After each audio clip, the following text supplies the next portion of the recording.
और जब मैं ये कहने वाला हूँ, मुझे पता है कि आप में से कई लोग बोलेंगे नहीं, ट्विन फ्लेम्स काम करते हैं, पर शायद आप सिर्फ चाहते हैं कि वो काम करें। खैर, मैं ये नहीं कह रहा कि वो सब काम नहीं करते।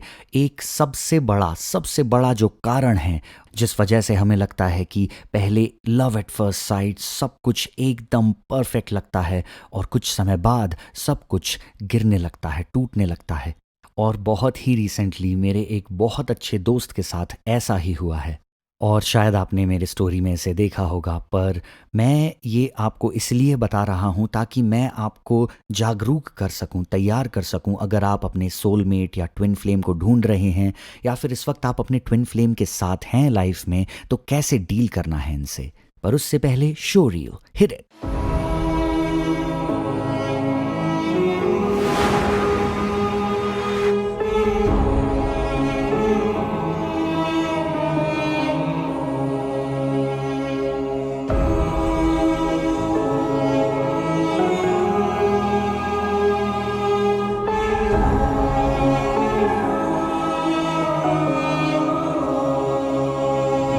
व्हाट्सअप गाइस, मैं हूं श्री आकर्षणा और आज के वीडियो में हम बात करने वाले हैं ट्विन फ्लेम्स के बारे में और क्यों इतना मुश्किल होता है ट्विन फ्लेम्स का साथ में रह पाना, और क्यों ये इतना रेयर होता है। आप में से कई लोग इससे सहमत नहीं होंगे। शायद आप अपने ट्विन फ्लेम से इस वक्त मिले नहीं हैं, शायद आप अपने ट्विन फ्लेम के साथ हैं और आपने अपने डिफरेंसेस को क्लियर कर दिया है। डिफरेंसेस यहाँ पर सिमिलैरिटीज हैं एक्चुअली। जी हाँ, कहने का मतलब ये है कि ट्विन फ्लेम्स ऐसे काम करते हैं। एक मैस्कुलिन होता है, एक फेमिनिन होता है, और ये एक फ्लेम होते हैं, सेपरेट हो चुके होते हैं, but they are suppose to be one.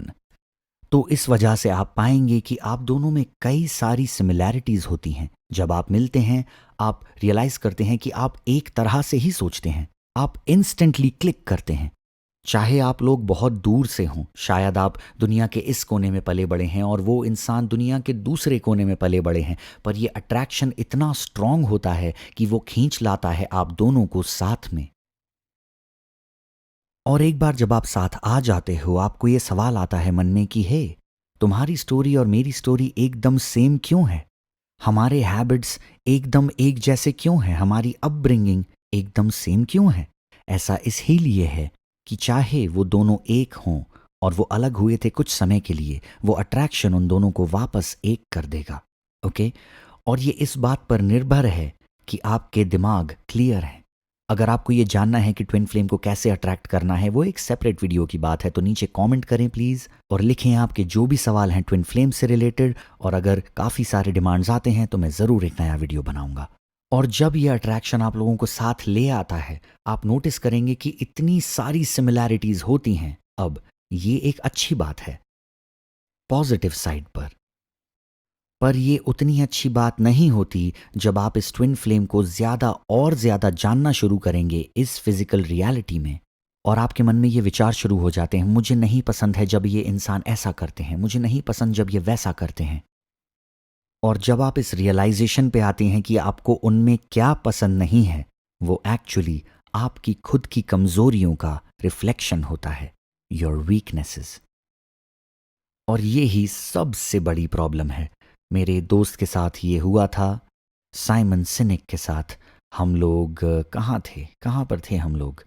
हम एक्चुअली बेवली हिल्स में थे, इम्पैक्ट थियोरी के टॉम बिलियो के साथ। और उन्होंने इसी सिमिलर चीज़ के बारे में बात की थी। वो बोले कि एक इंसान से उन्हें काफ़ी ज़्यादा नफ़रत थी बहुत लंबे समय तक, और उन्हें ये भी नहीं पता था कि उन्हें क्यों थी वो।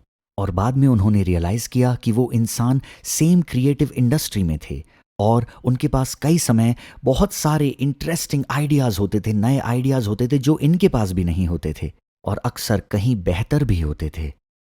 और ये बात उन्हें बहुत परेशान करती थी। तो कई बार आपके ट्विन फ्लेम की जो स्ट्रेंथ्स हैं वो भी आपको परेशान कर सकती हैं, क्योंकि वो एरियाज़ हैं जहाँ पर आपको डेवलप करना है। और कई बार आपको दिखती हैं जो कमियां आप में हैं। जिस तरह से आप अपने पास्ट को देखते हो, उस तरह से आप अपने पास्ट को उनके पास्ट से कंपेयर करते हो। जब आपको अच्छा नहीं लगता तो होता यह है कि बहुत आसान हो जाता है रिएक्ट करना।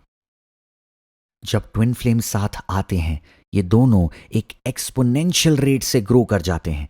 आपकी स्पिरिचुअलिटी, आपकी कॉन्शियसनेस बहुत तेज़ी से बढ़ती है। क्यों? क्योंकि आप चैलेंज्ड फील करते हो हर एक चीज़ से जो वो कहते हैं और करते हैं। और इन चैलेंजेस के ज़रिए जो आपकी कॉन्शियसनेस जर्नी के थ्रू आप गुजरते हैं, और हम जानते हैं कि हर एक चैलेंज का एक सोल्यूशन होता है। Stay solution focused. और मोटिवेशनल स्पीकर्स होने के नाते हम हमेशा सोचते हैं इस तरह। हम सोचते हैं कि चलो अच्छाई की तरफ देखते हैं, सोल्यूशन पे फोकस करते हैं, प्रॉब्लम पे नहीं। पर इस समय पर भी आपको वो बातें खल रही होती हैं, क्योंकि आपको अपनी खुद की वीकनेसेस सामने से दिख रही होती हैं। तो अब आता है सवाल, हमें इससे कैसे निपटना है? How do we deal with it? अगर आप एक सिमिलर सिचुएशन से गुजर चुके हैं तो प्लीज नीचे कमेंट्स में हमें बताइए, ताकि जो लोग इससे गुजर रहे हैं उनको एक अफर्मेशन मिले कि वो अकेले नहीं हैं इसके थ्रू। पर कैसे करना है ये? अगर दोनों लोग एक अग्रीमेंट पर आ जाते हैं, अगर दोनों अग्रीमेंट पे आ जाते हैं और समझते हैं इस बात को कि चलो जानते हैं कि हमें इस रिलेशनशिप से चाहिए क्या, क्या है हमारा गोल, और अगर दोनों लोग अपने अकेले गोल्स को मिलाकर एक कर देते हैं, जहां पर ईगो की कोई जगह नहीं है, क्योंकि वो हमेशा आ ही जाता है उस फाइट में, उस रिएक्शन में। तो अगर दोनों एक अग्रीमेंट पर आते हैं और उस कॉमन गोल पर ध्यान देते हैं और बोलते हैं कि ठीक है, आप कभी बेहतर करोगे, कभी मैं बेहतर करूंगा आपसे, कभी कभी हम अलग तरह से सोचेंगे, कभी आप जिद्दी हो जाएंगे, कभी मैं। पर हमें हमारे गोल पर फोकस्ड रहना है। हमारा फ्यूचर गोल ज़्यादा ज़रूरी है हमारे डिफरेंसेस से, जो इस केस में एक्चुअली सिमिलैरिटीज़ हैं। और हमें ये बात समझ लेनी है कि ये ब्यूटी है ट्विन फ्लेम की, पर उस ही समय पर ये हो सकती है चैलेंज ट्विन फ्लेम की। और जब हम इस बात को एक्सेप्ट कर पाते हैं, अगर हम गोल फोकस्ड और फ्यूचर विजन फोकस्ड रह पाते हैं, अगर आप ये बात कर पाते हैं एक दूसरे से कि चलो इस बारे में लड़ाई नहीं करते हैं, हम गोल फोकस्ड रहेंगे और उसी पर ध्यान देंगे, और जब ऐसा हो पाता है, इस केस में ट्विन फ्लेम्स ज़रूर काम करेंगे। पर ऐसा बहुत अक्सर होता नहीं है। कई सारे लोग ये व्यक्त करते हैं कि उन्हें बहुत अच्छा लगेगा एक पावर कपल का हिस्सा होना। पावर कपल, काफ़ी लोग बात करते हैं इसके बारे में, पर ऐसा कुछ कर पाना सही में बहुत मुश्किल होता है। अगर आप देखते हैं काफ़ी सारे सेलिब्रिटी पावर कपल्स को, आप ये भी देखेंगे कि उतने ही ब्रेकअप्स भी हो रहे हैं कई वजहों से। तो मैं ये कहूँगा कि ये आसान नहीं है, पर अगर आप अपने डिफरेंसेस और सिमिलैरिटीज़ को क्लियर करते हो, उस कॉन्शियसनेस को क्लियर करते हो, तो ये बहुत सुंदर हो सकता है। तो गाइज़, अगर आपको ये वीडियो पसंद आया और इससे आपने कुछ भी सीखा, तो जाइए और उस थम्स अप बटन को दबाइए, इस वीडियो को सपोर्ट कीजिए और हमें बताइए कि आप ये वीडियो कहाँ से देख रहे हैं। हमें जानना हमेशा अच्छा लगता है। और फाइनली याद रखिए कि आपको करना है सब्सक्राइब इस चैनल को और दबाना है उस बेल नोटिफिकेशन बटन को, क्योंकि इस साल मैं बना रहा हूँ 3 वीडियोज़ हर हफ्ते आपको अकाउंटेबल रखने के लिए, ताकि इस साल को आप अपना बेस्ट साल बना सकें। पर अभी के लिए गाइज, नमस्ते।